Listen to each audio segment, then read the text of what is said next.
My name is Scott Brackett, and I do synthesizer videos, I make music, and I talk about creative stuff. A lot of times I'm sort of more focused on gear, but today I wanted to talk about something that was more sort of big picture about creative process.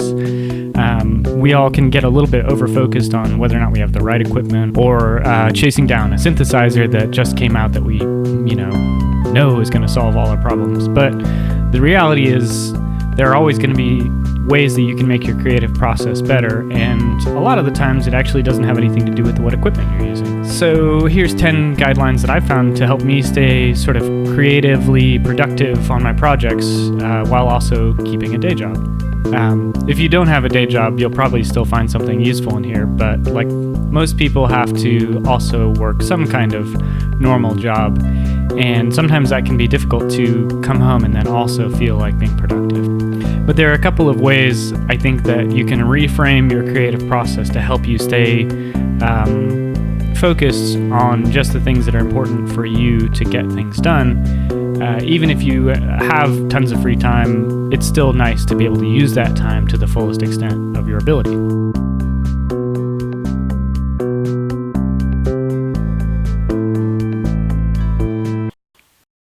So, number one, set realistic goals. This is a big one. You find a release format that fits the amount of time and energy that you have to spare, or decide if releasing material even matters to you. If you don't have a lot of time, don't set a goal to record a double LP synth rock opera in the next 30 days.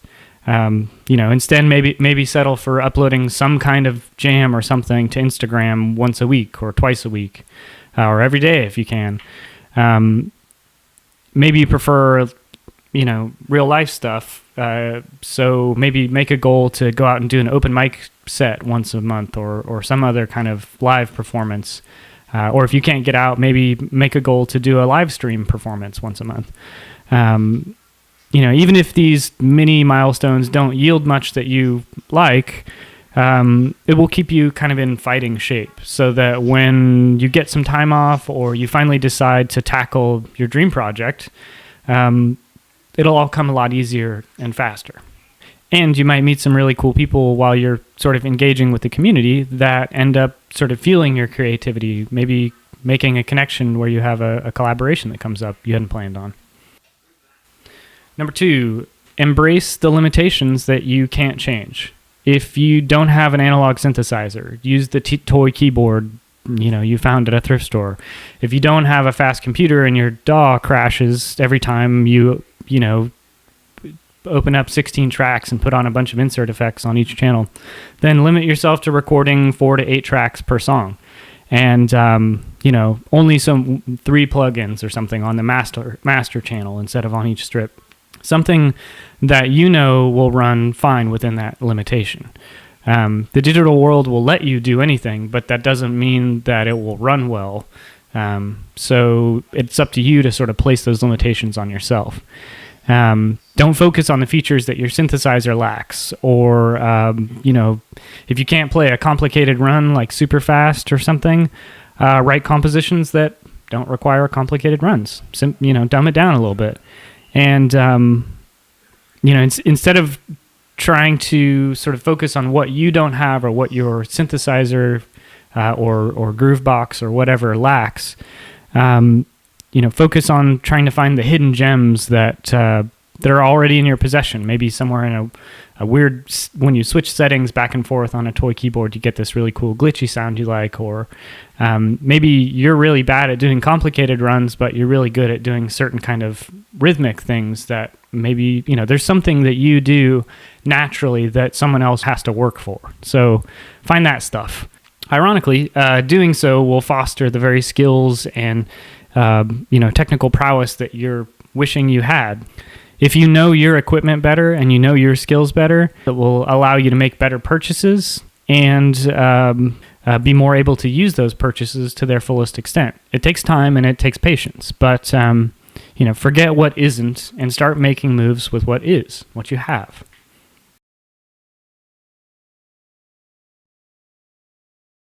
Number 3, impose arbitrary limitations when you're feeling uninspired. sometimes the wealth of sound design tools in the modern age can lead to analysis paralysis. None of the 16,000 samples or the 240 presets are grabbing you that day. Limitations to the rescue. I sometimes consult the Brian Eno deck of oblique strategies as a source of impartial suggestions that I'm not really attached to one way or the other. So that can be helpful. I've got a link down to that, a webpage that uses those deck of oblique strategies down below. And you can buy a printed copy from Brian Eno himself as well. Some suggestions are concrete, like use unqualified people, right? So instead of playing the tambourine part yourself, if you're really good at tambourine, maybe go ask your partner or child to come play the tambourine for you if they want to. Or, tie it to your dog's collar. Now that sounds mean. That's abusive. But, do something along in the spirit of that suggestion that doesn't count as abuse for children or animals.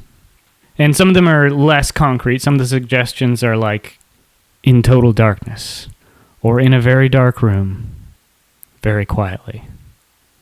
I mean, that could suggest a reverb treatment. It could suggest, playing less notes. But you'll probably feel something when you hear that. And if you just sort of seize on the first impression that comes from those things and run with that, sometimes that's all you need to get you out of that sort of from being stuck. Choosing arbitrary limitations can help get you past auditioning snare sounds and into building your next sonic, universe. If the deck of oblique strategies isn't your thing, like it's too out there or not concrete enough, I highly recommend checking out the Video Game Music Academy's Composition Quest. It's another, even if you're not into video game composition, it's a series of prompts that give you sort of limitations that are much more concrete than, in a dark room crying quietly over a candle that you've blown out. That's not bad. Things like, I'm going to write this next song without using any kick drums, or, write a song using only tuned percussion, I think is one of them. But I'll put another link down there for that one as well. So some of these limitations would normally come from a type of equipment that you're using, right? Like a tape machine only has 4 tracks, and it has limited overdub capabilities, and you can't unfold like a million takes that you've done to pick out the best one. You just kind of have to make choices and go. But you can still do that without having to pay for maintaining a tape machine. You just have to be disciplined and put limitations on yourself. When you open up your DAW, only use 4 tracks. And when you don't like something, don't just loop the 4 bars, punch in and re-record that bit or re-record the whole take. Sometimes that can be really frustrating, but sometimes it can be the thing that gets you unstuck. That brings us to number 4, which is remove arbitrary limitations when you are frustrated. Sometimes we feel like we have to do some tedious thing because that's the way it's done, or some guy on YouTube told me to put arbitrary limitations on things and it would help me be more creative. But, that stuff is only as useful as it is useful. There's no reason to be dogmatic about some of these things. And it's hard to know which one is a rule that you have to follow, like, mastering needs to be done to a certain decibel level, or you should never compress something above or below this certain point. It's hard to tell with that stuff, but breaking the rules these days is pretty cheap. Just try out the way that you have the energy to do that day, and if you hate it, do it over again. And if you don't, you're done. If you like it, you're done. Remember, at one point in history, distortion was actually a problem. It was an undesirable side effect of improperly managed gain stages that was to be avoided at all costs because it was the wrong way to do it. Ultimately, it doesn't matter how the process is supposed to be done. If doing it that way means that you hate the process and you'll never finish what you're doing. So treat all conventions as suggestions and do it the way you want to do it. Think about the song and your afternoon, the amount of time you're going to devote to this process, and think about not just the way it's supposed to be done, but how you want to be spending your time while you're doing that project. Do you want to be editing a bajillion little teeny slices of a take to sort of Frankenstein something together? Or would you rather kind of just spend the time learning how to play it and just keep trying to get that take until you have the whole thing all the way through? How would you like to spend your afternoon? Some people would find editing on a computer frustrating and terrible, and other people would find trying to nail a part on a piano frustrating and terrible. So it's not about which one is better, it's about which one you feel like doing that day.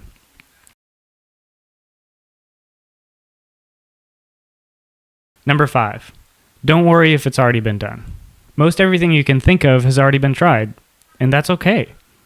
If you think of something that you realize you actually heard on an album and now feel like, well, I can't do that because I probably just came up with that because I heard so-and-so do it, don't worry about it. Like, the fact that you are doing something that's already been done, great. Like, audiences don't necessarily dislike seeing things they've already seen before. Something familiar it can be what brings people in. What's going to be your unique thing is how you execute that. The unique way that you do things, which, you know, has a lot to do with process and what you like doing and what you think sounds good, that'll be the thing that's original. If the only original thing you bring to the table is how you're doing a thing that someone else has done, like, that's part of the folk tradition, and it's okay. Lean in. If you like something, lean in. Do it. Number 6, don't derive creative or personal identity from artistic genre or technology. Or medium, I guess, either, I'd say. Point is, I'm not saying you can't be in love with your gear, but make sure you stay open to new ways of doing things. I love my synthesizers. I love finding that one part of the song where they're the exact right thing. And that involves a lot of, like, loving and memorization of statistics and, you know, different things about those keyboards. So I love that tech. But if at some point I discover that I'm actually really interested in playing, I don't know, mandolin or harp or something, I don't want to feel like, oh, but I'm like a synth guy, I can't do that. I want to be able to be free to pursue whatever I enjoy. So I'm not saying you can't love your equipment or love the genre or be really into it, but make sure to stay open to other ways of doing things. At some point, the piano was a new technology, you know? Don't be the harpsichord player skulking in the corner about this new kid on the block. If you abide by this suggestion, they'll allow you to have much more meaningful conversations with people who use different production and composition techniques. It'll make you better, faster. You'll be able to learn from people who don't do the exact same thing as you. And then you can kind of synthesize your own solution from that, whether or not it has anything to do with actual synthesizers. Point is, just don't pick sides. Use whatever you can afford and or like the sound of. That's it. That should be it. Obviously, ignore this guideline at your own peril. Ignoring it will reduce the amount of information you have access to as you develop as an artist, and it'll also make you way less fun at parties. Number 7, practice your complete making cycle. It's better to finish an EP than to almost finish an LP. Calling project done is like stepping out the door to leave your house. You may not remember that you forgot to put your car keys in your pocket until you've actually crossed the threshold. When you decide mentally that some body of work is finished, you learn different things from it. Sometimes that requires, you put that material aside for a second, but figure out what publishing means to you or finishing means to you. You don't even have to publish it if that's not your thing. But I do think you will learn some very specific things by sharing your work with other people. And so you're denying yourself the chance to learn from that process, the crossing of that threshold. And you're also potentially denying someone else the opportunity to be inspired by your work. I know that seems like maybe self-righteous or something, or you don't view yourself as someone who can inspire other people, but it's not about being the best artist or about being the most impressive or whatever. Sometimes the fact that what you did was crappy is the thing that's inspiring to other people. They might look at it and be like, oh, well, I didn't know you could just do that. I want to do that. I'm going to go do that. So by releasing your material, you give people the chance to be entertained, possibly inspired, and, maybe comforted. All right, number 8, don't hoard material. Cheap digital storage makes it very easy to drown yourself in demos, samples, projects, MIDI files, etc. That someday you'll get around to polishing up.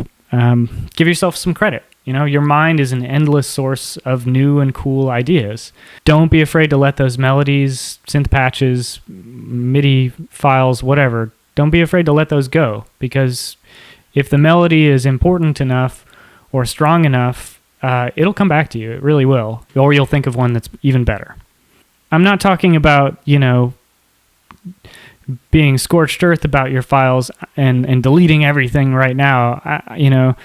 I'm not talking about having a few magazines by the toilet. I'm talking about having an entire room dedicated to National Geographics from the 70s, 80s, and 90s. So it's reasonable to have a couple of files that you're playing with. But if you haven't touched that file in a year or 6 months or something, give it a listen. And if it seems like something that excites you and you want to work on it right then, go ahead and do it. Otherwise, release it as is, or put it on a hard drive backup somewhere and get it out of your way. If you feel good enough to just delete it, go for it. But at the very least, back it up and put it somewhere where you aren't even tempted to just go get that file back and work on it. Number 9, don't wait for permission to feel accomplishment. This is one I borrowed from Dan Harmon, the co-creator of Rick and Morty, writer for Community and creator of Community, and generally very neurotic but sagacious guy. I find this one to be particularly good to keep in mind in the age of self-publishing, because somehow clicking the upload button on DistroKid and having the dashboard give you the little okay that you uploaded your files just doesn't have the same effect as getting the first run of your new album on vinyl or CD or something, or tape. Not having that physical thing, not having a label behind you maybe, not having a release party, you don't get the same sort of like, I did it, I've done something, unless you just go ahead and give yourself permission to feel like, yay, I did it. I did something, without having to worry about whether or not anyone's going to listen to it, whether or not anyone's going to enjoy it. You did it. You did a thing. It's okay to just feel good about that.